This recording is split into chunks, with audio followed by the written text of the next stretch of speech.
Good morning, everybody.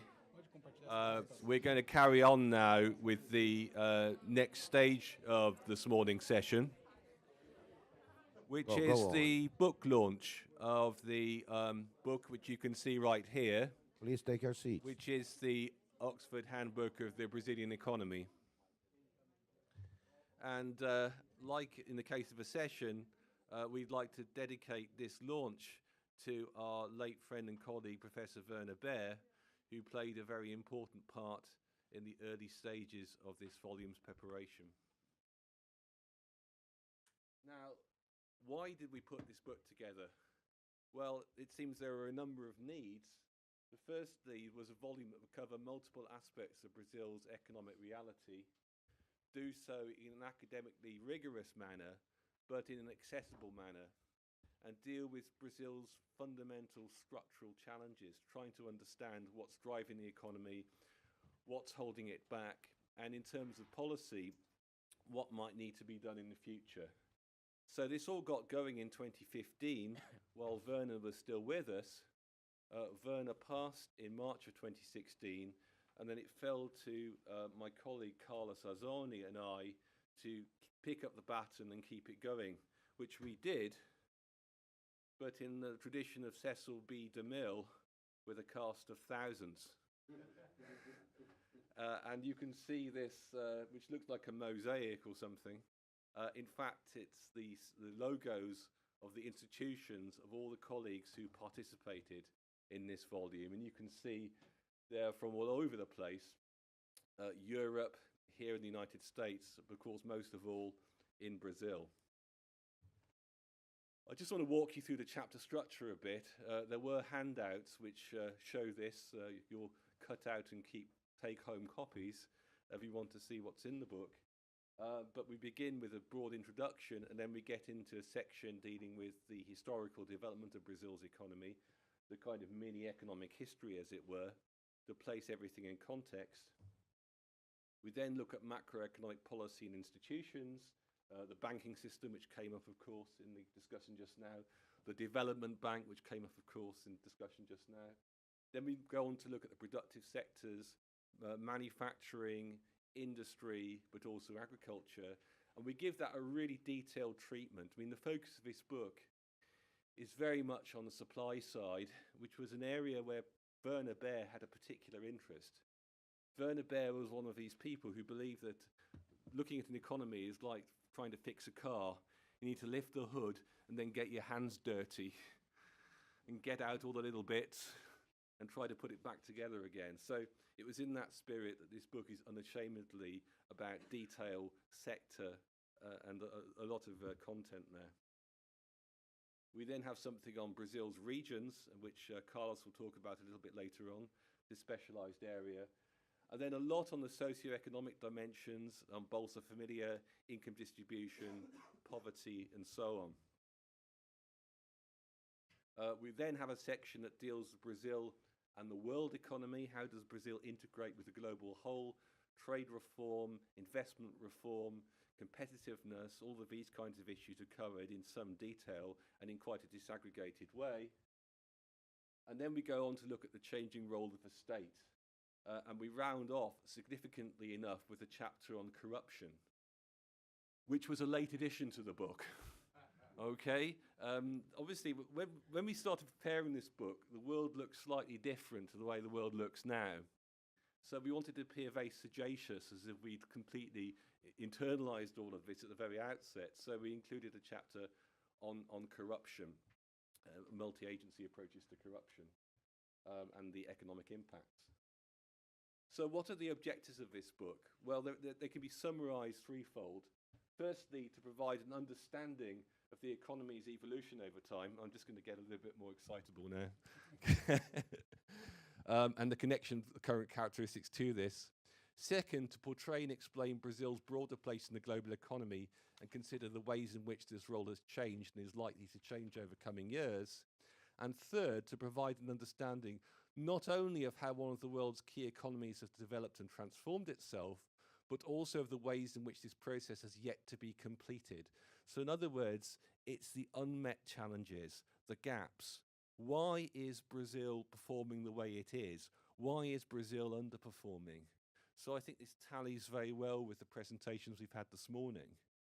We are preoccupied with the same questions, and indeed look at some of the very same sectors and issues that our colleagues from the IMF are looking at.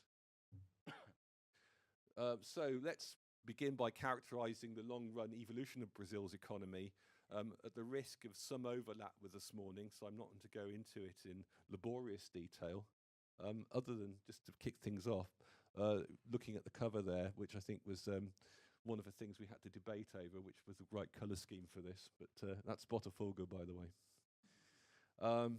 Okay. So how does Brazil begin? Well, colonial beginnings marked by mercantilism, slavery, and commodity production. We then talk about the great structural transformations which have happened, the industrialization process of the mid-20th century, but the sense in which, despite the structural transformations, despite the very real reforms of the last 20 and 30 years, Brazil remains beset by serious problems. And part of that is to do with economic growth, low economic growth and very volatile economic growth. And that was discussed a little bit this morning. And the structural impediments that prevent Brazil from embarking on a path of accelerated, socially inclusive and sustained growth. Also, very high inequality and periods of price instability and external disequilibrium have continued to mark Brazil's economic evolution over the decades. We also have a very strong role for the state in the economy. And I think what comes through time and time again is that the difference between success and failure can be your proximity to the state. Whereas whether as a borrower or somebody about to take the concurso, it's all the same thing. And this has really marked Brazil's development, and one can contrast that to some extent with what one can observe in East Asia, for example. Also, on the positive side, we've seen the build-up of tremendous technological capabilities in certain sectors, notably agriculture, which Gerardo will be talking about later on, but also in aerospace and information technology. So some great positives, some areas of global excellence, islands of excellence, but perhaps something more of a morass of mediocrity surrounding it. So the challenge is really to broaden out that excellence, become more competitive in a number of different fields, give growth a broader base.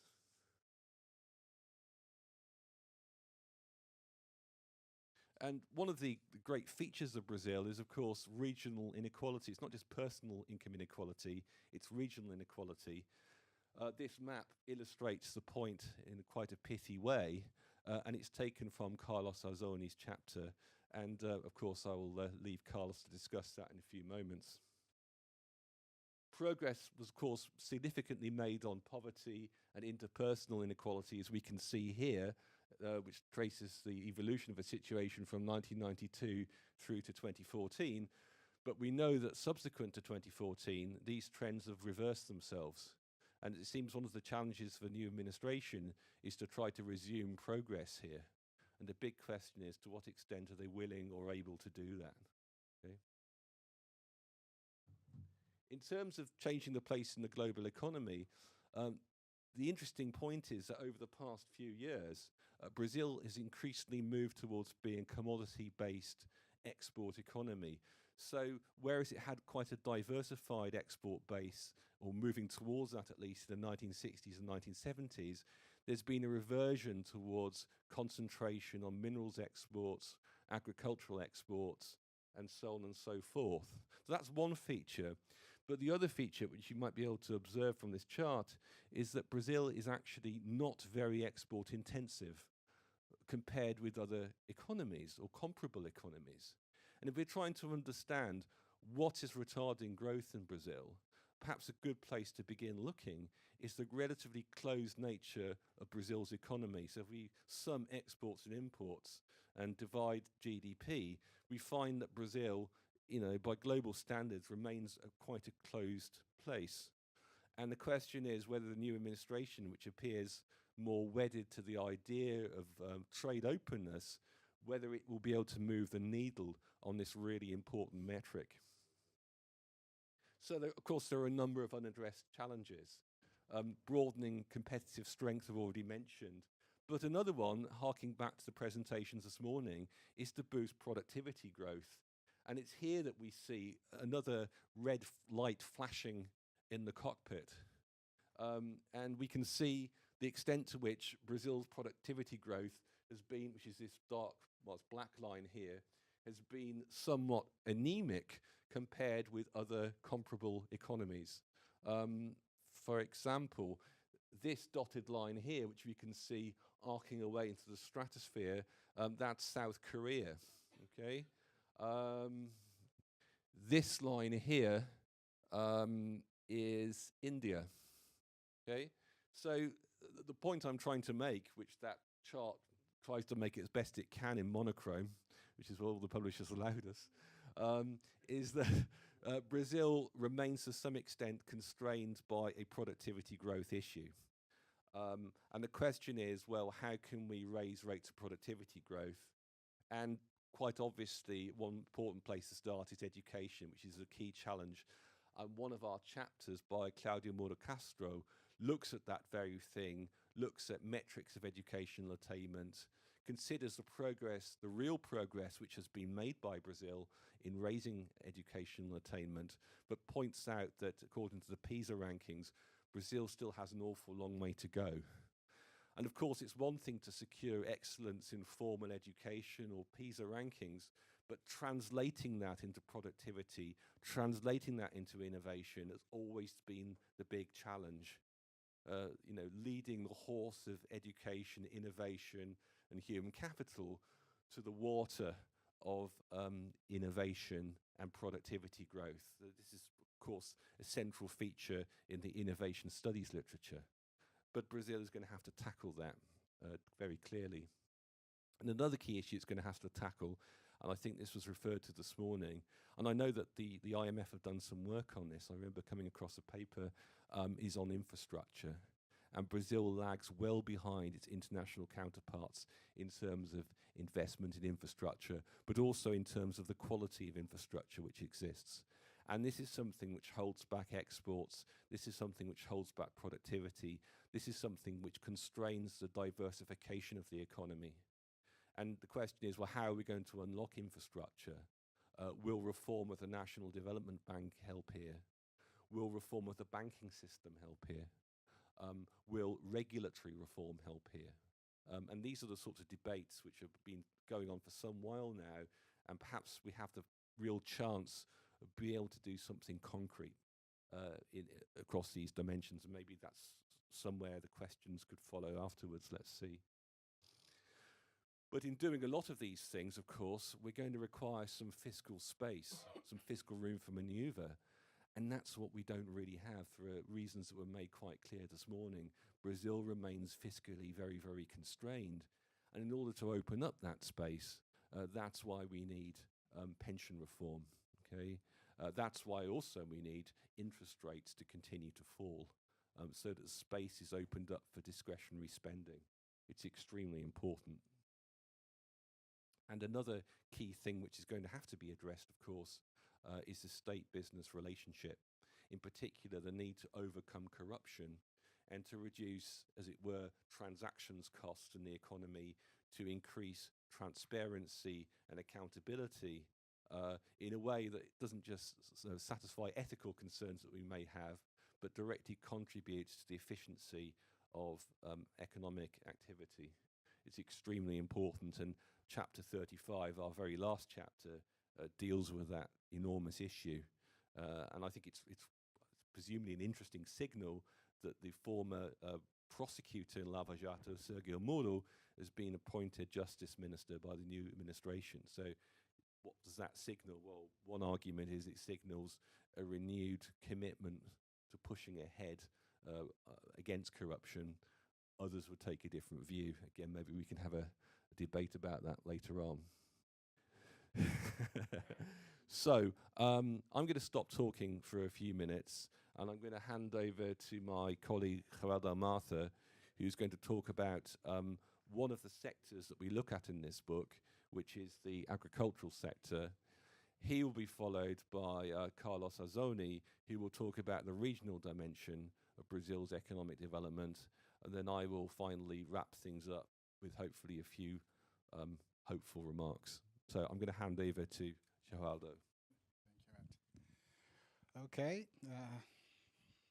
Thank you very much. Paulo, thank you so very much for hosting this launch here. Also would like to thank Professor Werner Baer, Ed, and Azone for this really kind invitation. And this is the problem of agriculture in Brazil. I'm not sure if all of you are aware, but the biggest challenges Brazil faced over the past decades was to transform Brazilian agriculture from a traditional agriculture to one very strongly based on science. Up to the 60s, Brazil received food donations from abroad, for example. USAID provided food donations to Brazil, and in the space of only one generation, Brazil is second only to the US in terms of agricultural exports. And the secret behind such an amazing transformation was the science-based agriculture in which Embrapa, the research arm of the Brazilian Ministry of Agriculture, played a very important role, together with the state research organizations in Brazil and the colleges of agriculture in Brazil. But talking about Embrapa and its role a little bit in this modernization of Brazilian agriculture, Embrapa was established in 1973 as the research arm of the Brazilian Ministry of Agriculture, and the focus was to search for science-based solutions to deal with the problems in agriculture. And that was essential because the problems in agriculture, they are quite dynamic. So we need to have a very strong research system to continuously provide, new solutions to the problems that are appearing. Embrapa is a public corporation, but is not in the sense of the public in Brazil. For example, we discussed a lot, the differences between public and private sector in Brazil. Since its very beginning, Embrapa, for example, follows the private sector rules in terms of employees. We are under the CLT in Brazil and other under the federal workers rule. So this makes some differences. A very focused research approach. The critical mass in Brazil was very limited back in the 70s, so we need to put people together where we can have, a greater impact. Because of this, Embrapa chose to have three sorts of research centers. Product centers, such as soybean center, beef cattle center, dairy cattle centers, and so forth and so on. Eco-regional centers, such as the Center for the Cerrado, that made this huge transformation in Brazilian agriculture, but also the centers in the Amazon and in the subtropical regions of Brazil. And also thematic centers, such as the Center for Informatics in Agriculture, the Center for Environment, and so forth and so on. Embrapa has 42 research units, and in 2016, we had almost 10,000 employees. From that, we have 2,400 scientists, and this comes a very interesting thing to mention to you. Another very strong thing about Embrapa was this strong emphasis in building a strong human resources. So for you to have an idea, when Embrapa started, it had a little bit more than 800 scientists in 73, 74. In its first phase up to 1990, the number of researchers increased more than 5% per year. And by 1990, Embrapa had a little bit more than 2,000 researchers, pretty close to the same number we have today. And then after that phase, after this increase in the number of researchers, Embrapa invested heavily in terms of, a higher capacity for that human resource. So in the 70s, Embrapa had basically less than 5% in terms of PhD researchers. And today we have more than 90% of PhD researchers. So these make the difference. Another thing, since the very beginning, Embrapa understood that international cooperation is key. So in the first 12, 13 years of Embrapa, from 1973 up to 1985, Embrapa sent abroad more than 1,000 young researchers to be trained. Most of them, actually like 85%, more or less, came here to the US to be trained, to learn how to do the things, to get, a sense of what good research is, how we can organize the things we are doing with.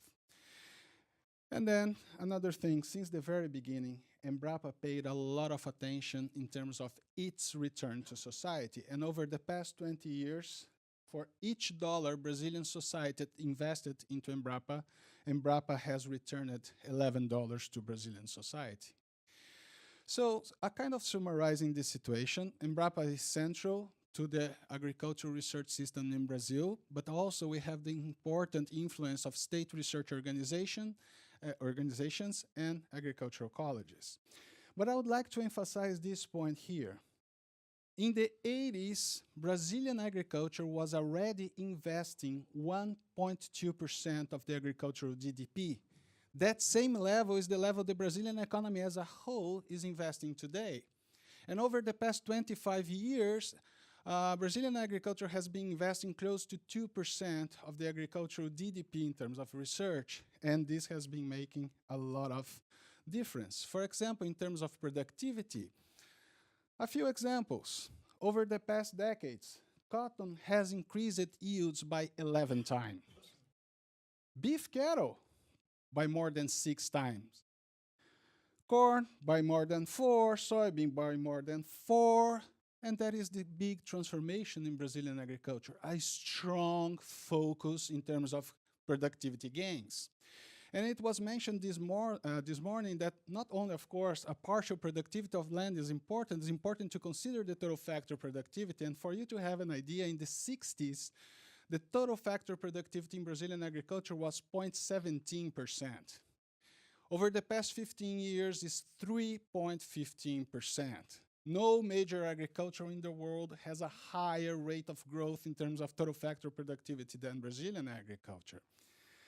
More important, because of this huge productivity growth, a huge land-saving effect was generated. And this large country that is Brazil still has 2/3 of the country covered with native vegetation. It's also nice to highlight that more than 20% of Brazil is preserved with native vegetation in properties, in farms, and the farmers are actually not receiving anything to do that. They are just preserving that land for society. But also in terms of the social dimension, look, this is inflation discounted food prices. There was this huge drop in food prices to consumers. This was especially important back in the 70s and the 80s because of the big inflation. Plus, at that time, more than 40% of the family's budget was spent with food. So this rapidly decreasing food prices allowed for a very effective income effect, especially to the poor. And today, Brazilian society is paying close to 50% of the value they paid for food in the 70s. At last but not least, what was the cost of such a transformation? And here's a very important information. The metrics for the level of incentives in agriculture by OECD is the producer support estimate. From 1995 to 2017, the level of incentives to Brazilian agriculture was only 1.6%. That is because until the 90s, there was a net transfer from agricultural resources to other sectors. But what is amazing, when we consider this very low level of incentives in Brazilian agriculture, for example, in the US is 13%, in China is 14%, in Europe is 27%. If you go to Asian countries such as Korea or Japan, it's more than 50%.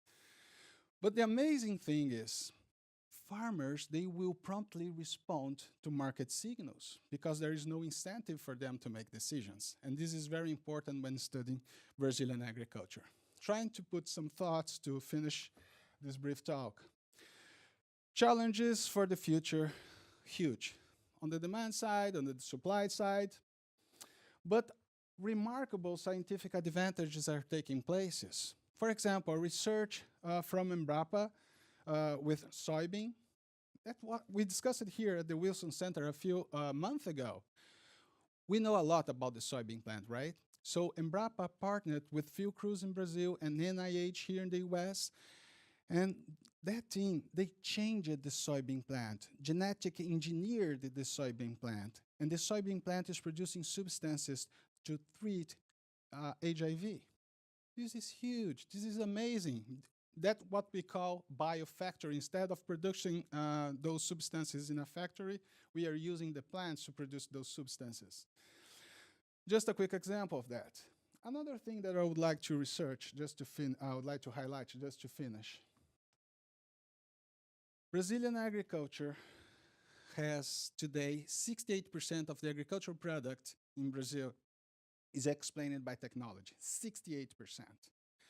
Labor explains a little bit more than 20%, and land explains less than 10%. There is no future in agriculture for development. The future is in a science-based agriculture for development. So the key, if we are not able to reduce at least a bit market imperfections, it will be very difficult for technology to reach farmers in Brazil and make another transformation in Brazilian agriculture. And why was that? Technology works, you have a universe of technology. If you have a negative or unfavorable relative prices, the universe of technology shrink. If you alleviate barriers, if you alleviate market imperfection, the role of technology, the availability of technology stretches again, and you have better technologies promptly to be used for increasing production. Last not least, human capital, international cooperation remains key. And that's it. Coming decades can expect a lot of good things from Brazilian agriculture, and now I'll go back to Azoni with regional aspects. Thank you.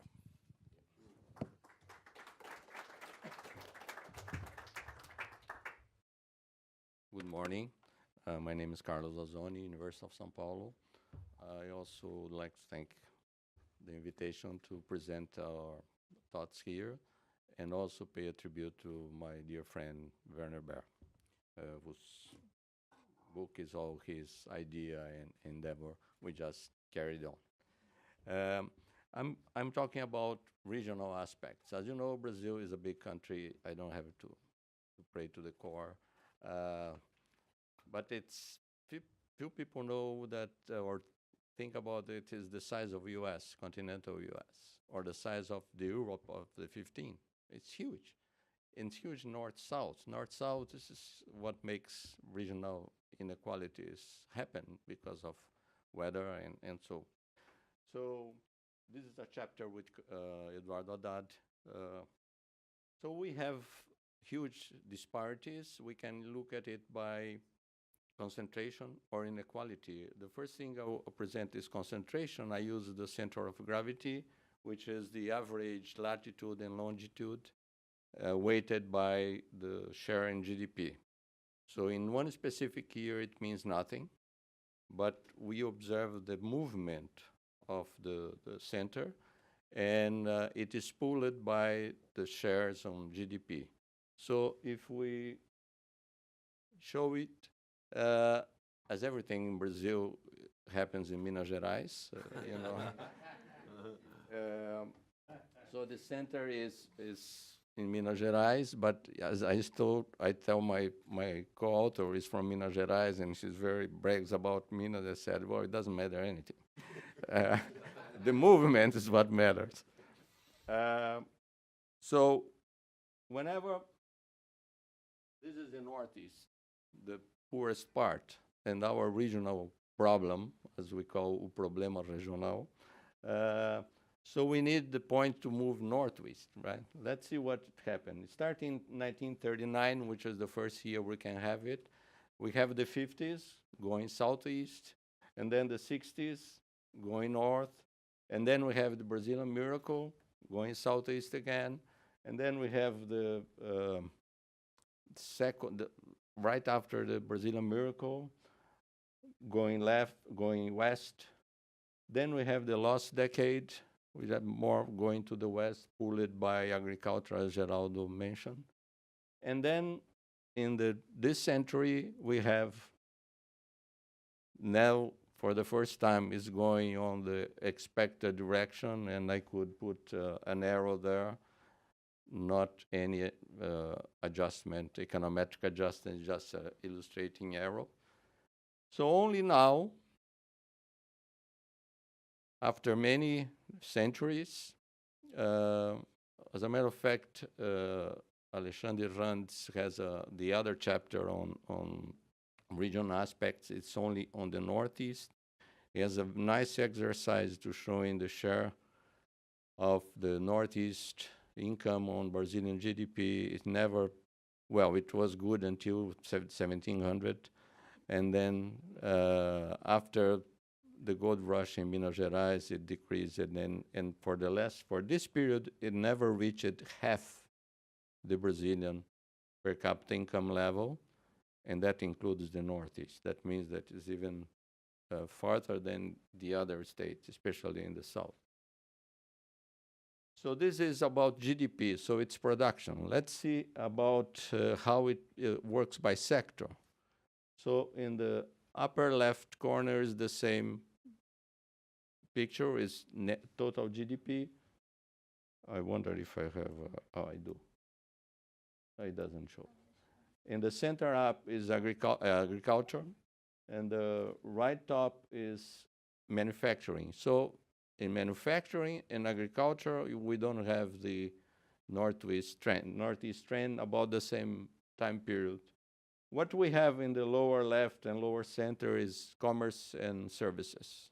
So that's the part of the economy that's moving to the Northeast. And here I have financial services that has been talked about, and there's nothing about financial sectors in terms of trend. So this is production. Let's see about income. And for income, we use PNAD. Again, the upper left is GDP again, the same as before. And then on the right, top right, we have total income. You see that the trend is going the other way. On the lower left is labor income, is also going the other way. What's going to the Northeast is other sources that includes pensions, includes Bolsa Familia, social programs, and other sources that you can find in PNAD. So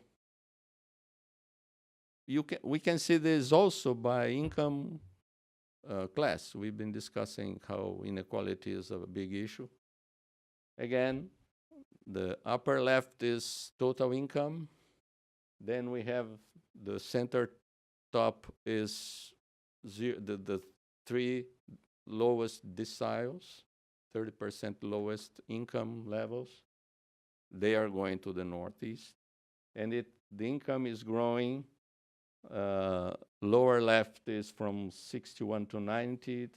Lower center is the top 10%, and lower right is the top 5%. You see that, summing up, we are having commerce and trade fueled by income transfers, a huge increase in the demand for wage goods in the Northeast, and some plants moving to the Northeast spontaneously, and some others with high influence of Banco do Nordeste and BNDES. But what we are experimenting is a tertiary economy change, and especially low salaries, that's wage good sectors related, and very large influence of the social programs. So that puts, this is before the crisis and before the change in government, and let's see what comes later on. So we have other signs of concentration. This is manufacturing value added per square kilometers. This is scientific collaborations, and this is a schematic map of Brazil, and you see that São Paulo and Rio are the magnets. If you go to different types of science, on the upper left is agricultural sciences, center biological, upper right health, and then lower left, I don't know what that is, engineering, agronomy, engineering in the center, and social sciences in the lower right. So a huge concentration of knowledge production, and of course, it has consequences. Another thing is about São Paulo metropolitan area, huge concentration in Avenida Paulista and Avenida Faria Lima. Everything is there. There is a discussion in the literature of urban economics whether cities are monocentric or not. It is monocentric. Living costs, of course, this is a setback. You have concentration, you have more income, but living costs are very high. So those minarets, which looks like the mosques, are the by municipality rent costs, and 409 to 2010, the last census. You see, this is the line, the orange line is the national average. You see in each and every state, municipalities above the average and some municipalities below average. So, okay, São Paulo has more productivity, but it has also more wage cost, living costs. So maybe people in São Paulo on the net gain is not that good, which is not the case, I'll show. This is by type of the city. This is the first one here is São Paulo. The second are Rio and Brasilia. The other metropolises are the other capitals, big capitals, and then you have, true, cost of living increases as the city size. It makes a difference. If you take the per capita, the nominal per capita income in São Paulo in Pinhade was 1,800. And in Campina Grande, 750.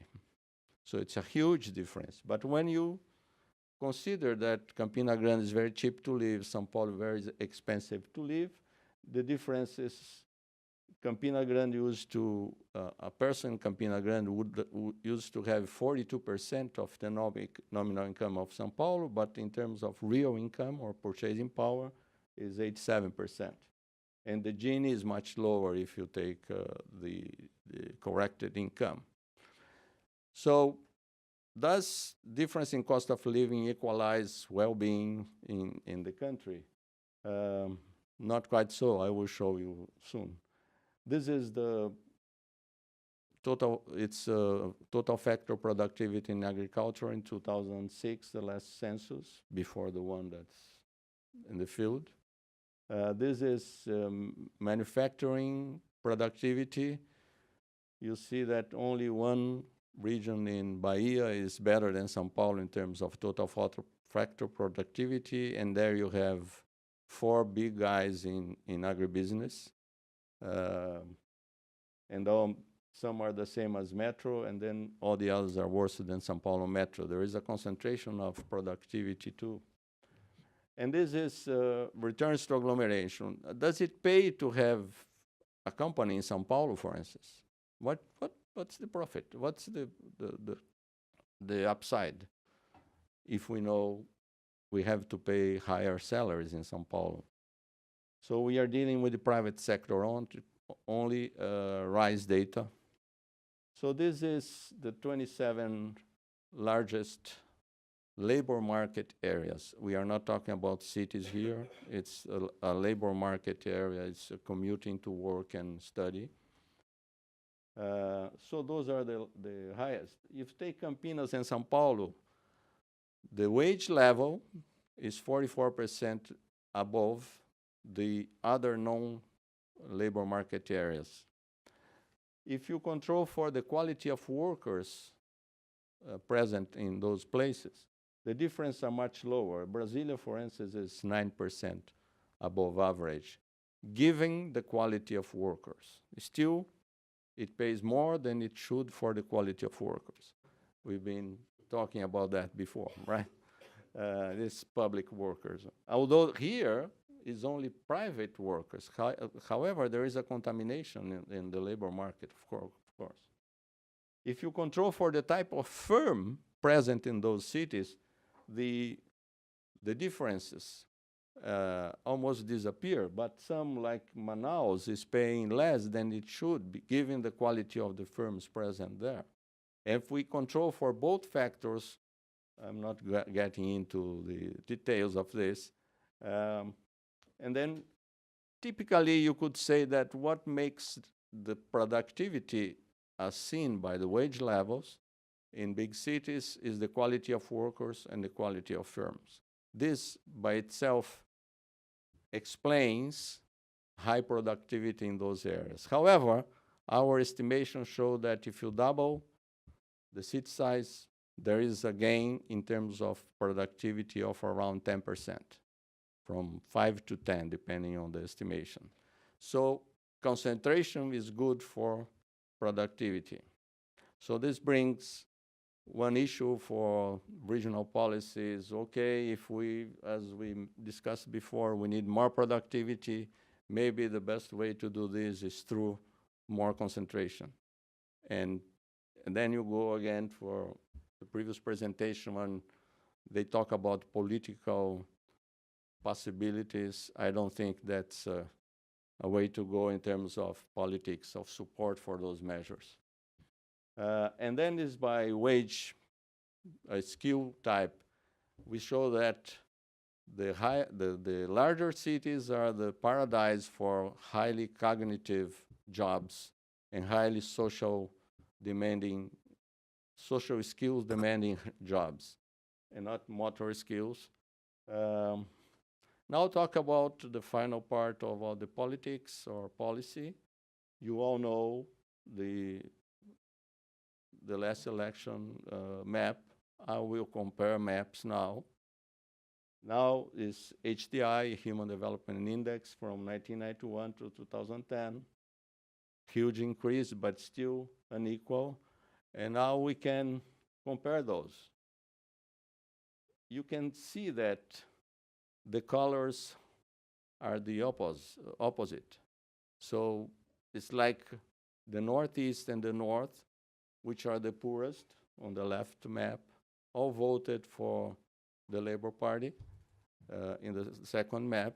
And that brings us the following question, Nordexit. Would it be a case for the Northeast thinking about regional separation, or and I argue it's not the case. I mean, this idea, it's in the, if you Google it, you find some people talking about it, but very, to say the least, exquisite people.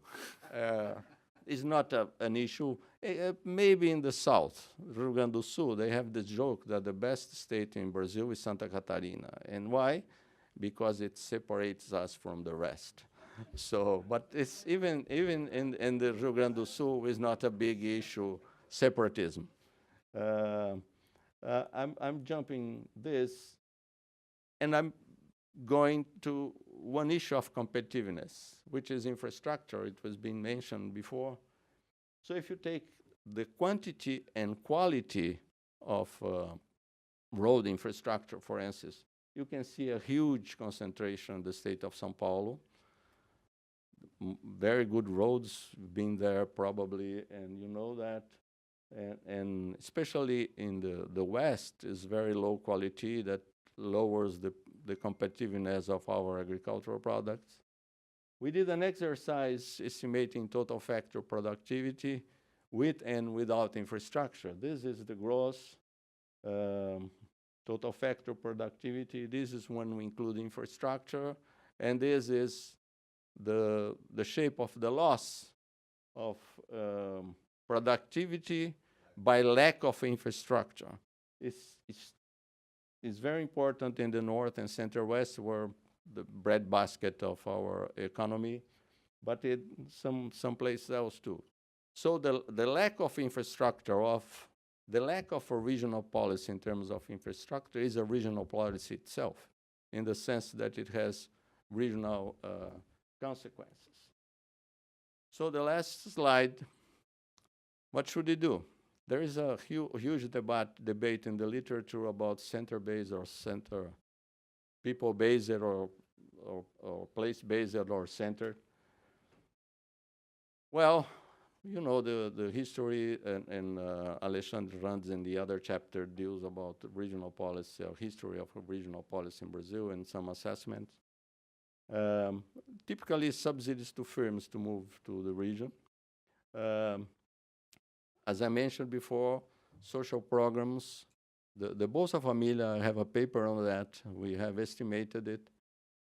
Bolsa Familia is by far the most efficient program, regional program in Brazil in terms of reducing regional inequality. And it's not a regional program. It's a social program with regional consequences. It accounts for 25% of the reduction in the regional inequality. And it costed 1.5% of GDP. It's not, well, it's a lot of money, but compared to Sudan and other very expensive programs, it's, so you thinking about, you know, education and promoting social capital, human capital could be a way to go. And I mentioned comparative advantages there because this is what is present in the new government document. It's funny. I mean, it's important to notice that within the presidential campaign, only Marina Silva and Ciro Gomes had some lines in their government plans about regional inequality. It's not an issue, apparently. But if you go to Brasilia, to the Congress, if you don't get the nordestinos aligned with the important issues, especially now that you have to tackle banking reform, all the reforms were mentioned earlier, you need to create alliances. And one of the most important parties in the Congress is the Partido do Nordeste, which is an alliance of, you know, all representatives from the area. They fight among each other on other issues, but when it is to protect the Northeast, they are there, so you need them. So now we are dealing with this, waiting to see if we are going to comparative advantage, let the market decide what to do. And by my information, it will go to big cities, it will go to the traditional economic centers. But we are yet to see what's going to happen. Thank you.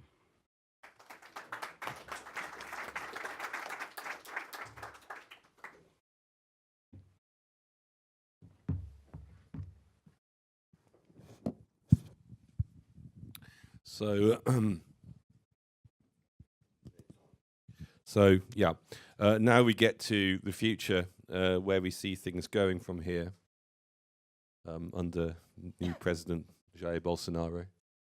I have to stress this book was completed in outline terms well before the recent elections. Indeed, well before it appeared at all likely that Jair Bolsonaro was going to win. So we made no explicit predictions about the outcome of the presidential race, nor what the policy regime would be followed in the new administration. However, what does emerge from the volume are a number of axes of reform which we feel any administration would have to grapple with. And we've had some of these already highlighted in the presentations on agriculture and on the regional dimensions. And what I want to do, just to wrap things up, is to discuss that a little more broadly and look at some potential priorities. And I guess the priorities have to center on structural reforms, which of course we've already mentioned in the previous panel. And there's some debate about which reforms should be granted greatest priority, which is the most politically feasible, which has the greatest impact.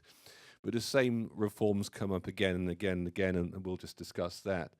But I think that, so there's a structural reform agenda which is really, really clear, but there's also a broader political economy point, which is all about the need to reform state-business relations, to perhaps develop more arm's length relationship between state and business, and to remove the sense in which that success in Brazil's economy, whether as an individual economic agent, a worker or a business, depends on your proximity and connections with the state. Because I think all too often this has held things back, and has resulted in clientelism and corruption and so on and so forth. So what are the likely pathways to reform, and what sort of things we'd like to see, what should be followed? I think the first thing undoubtedly we're going to see is a greater emphasis on fiscal orthodoxy for all sorts of reasons.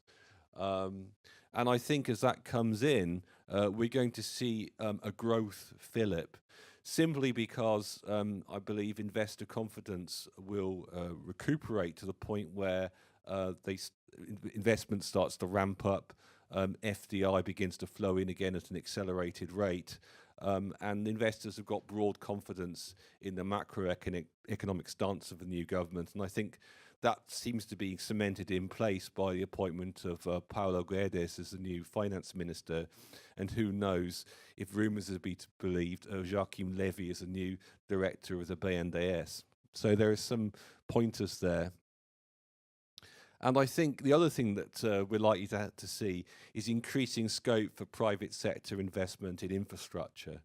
As deregulation happens, as interest rates comes down, hopefully as there's a banking reform, I think this is an area where we're going to see some progress, and where there definitely needs to be some progress as well. As far as education, which is a priority which I emphasised in my earlier remarks, this is absolutely vital, but it's not particularly obvious what the new administration's stance on education is going to be in terms of ramping up investment. Signals have been so far rather vague, so we await to see what will happen there. And on the social reform side, social policy side, which has already been indicated as extremely important in explaining regional inequality, I think there is going to be relatively little novelty there. I don't see a new wave of social programs coming into place, but nor do I, or nor do others, I think, who are involved in the book, see the Bolsa Familia being eliminated. There were rumours that this would happen, of course, in the run-up to the presidential elections, and those rumours have been scotched. So I think the Bolsa Familia will remain in place. It's a fact of political life in Brazil, and it's a bit like the National Health Service in my native Britain, is that whatever imperfections there may be about it, it's become an article of political faith that if you want to get elected, you keep the Bolsa in place. I mean, the NHS, the National Health Service in Britain, was once described as the nearest thing to a national religion. And I'm not saying that the Bolsa is that, but it is, I guess, acquiring sacred cow status. So we'll have to see. But I don't think that Bolsonaro is going to touch that dial. So really kind of moving towards a summary here, I think the next 4 years will most likely be characterized by market-friendly reforms. I don't think there's much doubt about that. And in that sense, I think there'll be quite a strong parallel with the administration of Fernando Collor de Mello, who began in the early 1990s to open up Brazil's economy. The big difference this time round, the favourable difference this time round, is that there is going to be no desperate macroeconomic crisis in the background, no hyperinflation, no debt crisis. Brazil has very significant foreign exchange reserves. The Brazilian economy is growing, albeit slowly, and investors are not exactly pouring money into the economy, but they haven't lost faith. So we're in a much better place than we were back in 1990, and this provides, I think, a much better platform for the kinds of reforms which are going to be needed. And I think the sort of reform we're going to see are reforms which place the emphasis on the private sector to deliver the stimulus for growth, and which I think is very welcome, frankly. On the other hand, though, the state will still need to make strategic investments in education and in some cases infrastructure, and that will require meaningful fiscal reform, and it will require meaningful pensions reform as well. So, you know, the idea that the private sector can take up some of the slack, that's fine, but the state is still going to have to be there in critical areas, no doubt about that. Plenty to think about as we look over the next 4 years. Once again, I'd like to thank Paolo and everyone here at the Wilson Centre for the opportunity to speak to you all and for the opportunity to present our volume, which we hope will prove a useful reference source in the future. Thanks very much.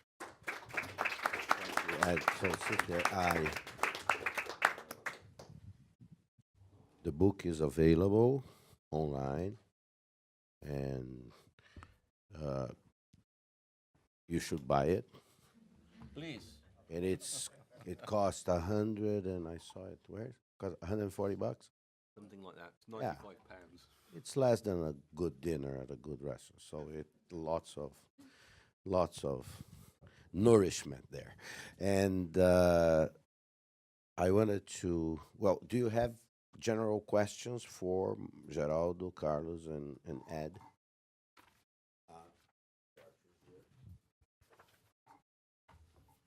I recently participated in a book publication on India, and obviously this was done mainly by Indians only, and they were very proud that the reform they started in the 90s, early 90s, late 80s, continued up to now with changing governments in a democracy which is even more difficult to temper than the Brazilian one.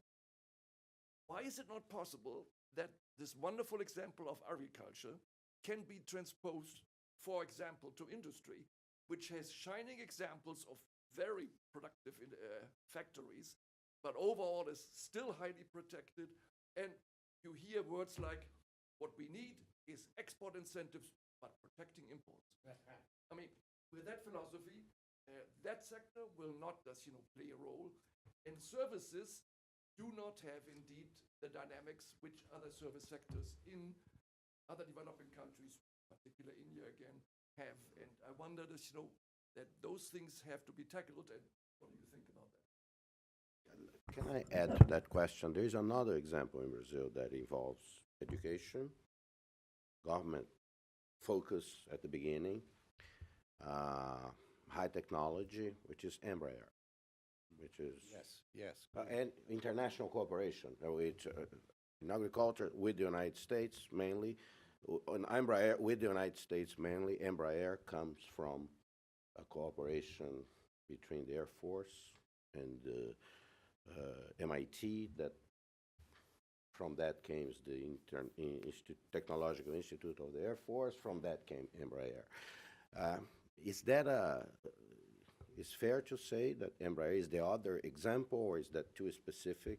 I would like to understand that, because for instance, when Geraldo starts talking about what's happening in agriculture, if you have not been in the first panel, you think that he's talking about another country, because it's almost the opposite, right? And so, first question. Combining our two questions. Let me just make one comment on the return of investments to Brazil. HSBC was a huge, large European bank, which left Brazil altogether a few years ago, is now coming back, and coming back with great force into Sao Paulo. They're going to have 200 investment bankers in their new office in Sao Paulo. So you can see HSBC at least has some confidence that what's going to happen in the next 4 years. Okay. Yeah, I think it's a really great question. When you look at the success of agriculture, cannot there be lessons that could be replicated in other sectors? And I think there can be, around the deft use of market incentives. I mean, I think it does show that if you get the market incentives right, that people will respond accordingly. I think that's one lesson. And I think the other lesson is that the right sort of publicly sponsored innovation that connects with the need of a sector can work very well, which we also see in the case of Embraer. But the third thing I think that Brazil has in the agricultural sector, which of course cannot be overlooked, is just an enormous comparative advantage in terms of the sort of land it has at its disposal, in terms of the capital which has already been sunk into that land over the decades. So it always had that potential, and what seems to have happened is a deft combination of market incentives, perhaps some of them unintentional, and well-founded public sector innovation appears to have kicked off that sector. And of course, that's really on the supply side of things.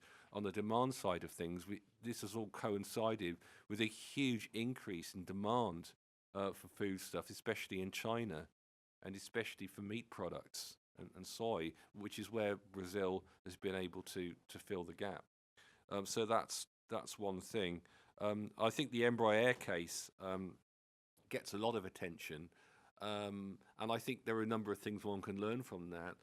One thing is that I think publicly sponsored innovation can be effective.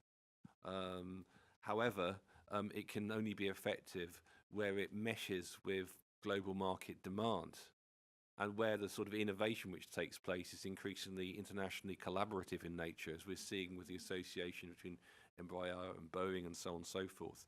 So there are lessons there really around the need to be, to have strategic priorities. I think that's very important, but to make sure that those priorities combine with existing sources of comparative advantage, but also where global demand is moving over time. Just a quick comment, if I may. Very quick comment. One is that when you think about Brazilian agriculture, is the importance of the science-based approach, and that was truly a public good.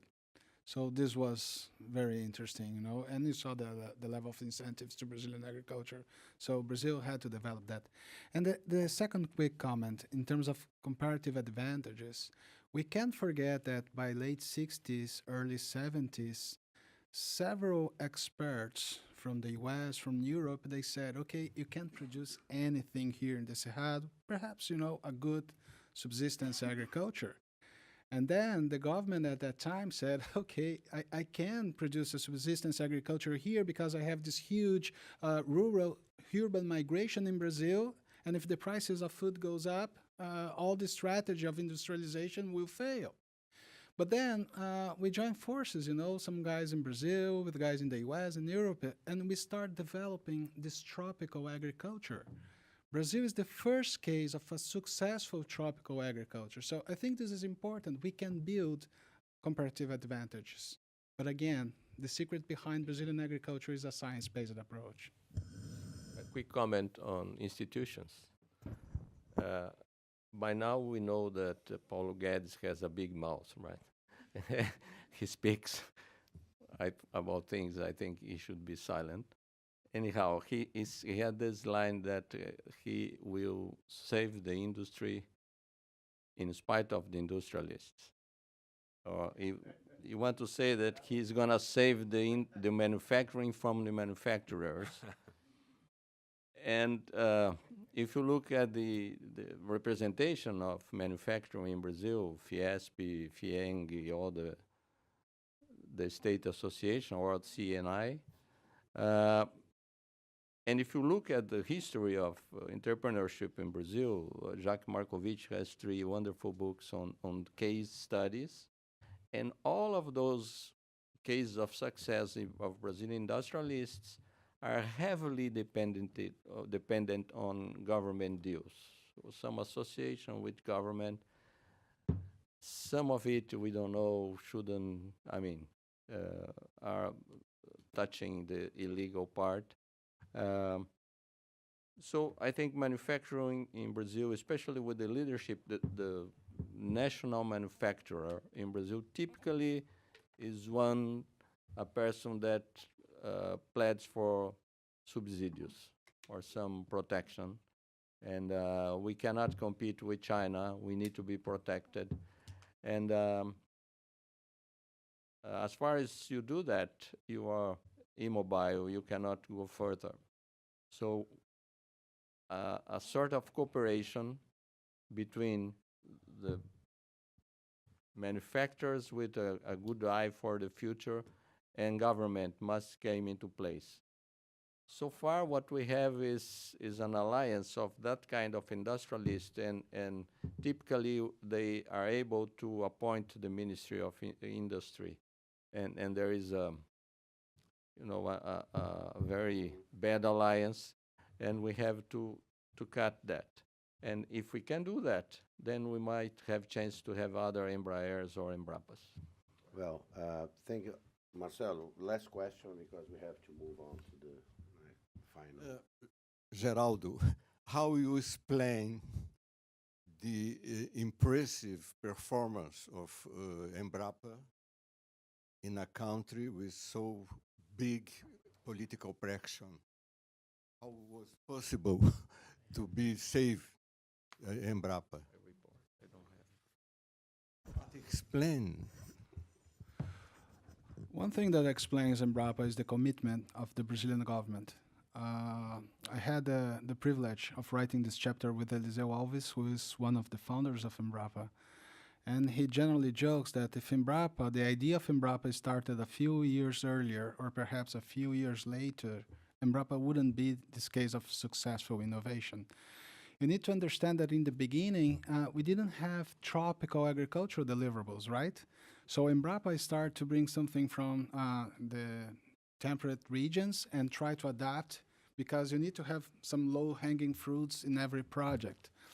But this commitment of the Brazilian government, this commitment of understanding that to generate a good science takes time, you know. The maturation time of research is not from 1 year to the other, it takes 10, 15, 20 years. So this huge commitment of the Brazilian government was really important. Another thing I would say that is this innovation thing about Brazilian agriculture. Embrapa always look to practical solutions. So Embrapa always work close to farmers, what their needs are. And again, this was also very important for this transformation. And very important, Embrapa is a big part of this agricultural research system. But when we are talking about this revolution in Brazilian agriculture, it's not only due to Embrapa. We need to consider the very important roles of state research organizations and the colleges of agriculture. Everything starts in Minas. Come on, you know. Yes, this is my grandfather's